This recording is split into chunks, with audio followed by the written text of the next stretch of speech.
Kali ini topiknya sangat menarik. Sekarang lagi ramai-ramai kita mendengarkan perceraian-perceraian yang begitu fenomenal di dunia selebritis maupun di masyarakat pada umumnya. Nah, sekarang yang akan kita bahas adalah sebenarnya perceraian itu yang seperti apa sih? Apakah dengan kesepakatan kedua belah pihak tanpa adanya cekcok suami dan istri, tiba-tiba mereka mengajukan perceraian hanya dengan kesepakatan? Mau tahu jawabannya? Ikutin video ini. Nah, sekarang perceraian yang boleh dilakukan apakah hanya sekedar kesepakatan suami dan istri terus mereka bisa cerai, atau ada hal-hal yang harus dipenuhi untuk melakukan perceraian di pengadilan? Nah, untuk jawaban detailnya, ini bukan kaleng-kaleng ya. Nah, sumber kita ini bukan kaleng-kaleng. Siapa lagi dia? Adalah Bung Dr. Idris Wasahwa. Bung, ini ada pertanyaan yang menarik nih, masalah perceraian. Ya. Saya punya teman, jadi dia ini tidak ada masalah dengan istrinya. Tiba-tiba mereka mau cerai. Dengan alasan mereka sudah sepakat untuk cerai, ya mungkin ada ketidakcocokan.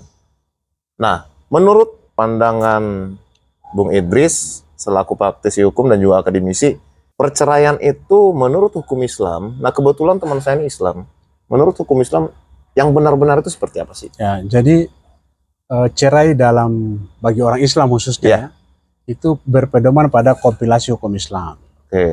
Ada beberapa alasan orang bisa mengajukan gugatan perceraian.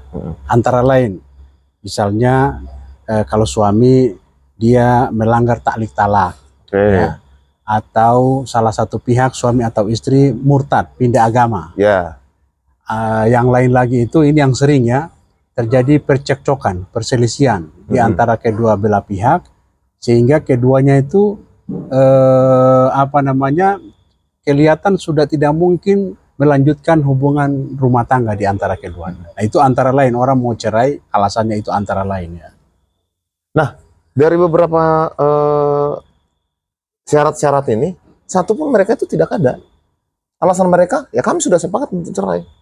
Jadi temannya tadi itu nggak ada alasan. Nggak ada alasan. Cuma mereka katanya sudah sepakat. Mungkin nggak tahu ya, apa sudah bosan kali. Satu dengan lain kita nggak tahu ya. Intinya mereka sudah, Bang kami mau cerai, tolong bantu. Jadi gini prosesnya gitu. Gini karena konteksnya hukum Islam. Doktrinnya sebetulnya perkara perceraian itu kalau di Islam itu sesuatu yang halal tapi dibenci Tuhan. Ya, perkara cerai itu halal tapi dibenci Tuhan. Nah, karena itu sudah menjadi sesuatu yang berlaku di dunia peradilan agama Islam. Kalau ada orang mengajukan perceraian, itu tidak bisa semudah itu untuk dikabulkan. Mesti dicek betul ya, kira-kira alasannya tadi sudah terpenuhi atau tidak. Nah, orang tidak bisa bercerai hanya karena kesepakatan. Jadi nggak bisa alasan perceraian itu karena sudah sepakat. Kesepakatan itu bukan menjadi alasan perceraian, tapi antara lain tadi harus bisa dibuktikan.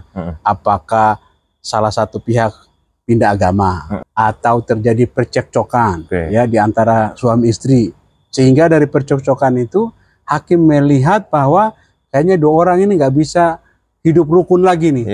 Nah, itu bisa jadi alasan hakim untuk mengabulkan perceraian. Kalau itu tidak ada dan alasan lain tidak ada, karena mereka menyepakati, meskipun ada surat kesepakatan, itu tidak bisa dijadikan dasar untuk mereka bercerai. Jadi sudah jelas ya teman-teman di rumah, cerai itu tidak hanya kesepakatan, tapi ada poin-poin yang harus dipenuhi dalam mengajukan perceraian di pengadilan. Tapi saran saya, daripada cerai, mendingan bersatu dulu, mediasi dulu. Apa yang cerai, biayanya mahal.